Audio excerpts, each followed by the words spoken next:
găgăuzii pregătesc mai mult de 100 de feluri de mâncare, originale datorită condimentelor, printre care pasta de ardei roșu. Она отличается тем, что она острая, всегда присутствует острый перец, всегда присутствует чеснок, обычный перец, настоящее натуральное мясо ягненка, конечно, брынза. Pe masa de sărbătoare la Găgăuzi se regăsește neapărat caurma din carne de miel, o tocană tradițională care poate fi considerată o atracție turistică. Шабрец, да, который мы ставим в конце, чтобы не было его много. În general, găgăuzii prepară din carne de miel o mulțime de bucate. Это у нас курбан булгуру из ягненка, мяса и печенки из внутренностей.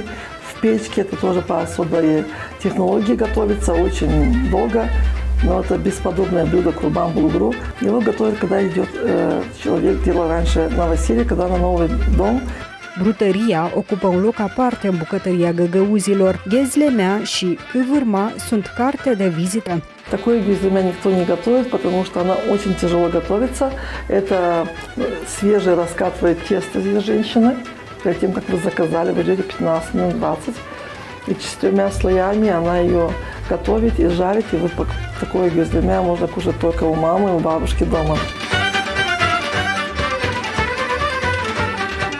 Și ce fel de masă fără desert? Из тыквы мы готовим очень красивые кабаклы. Мы фаршируем наши орехи, они всегда есть.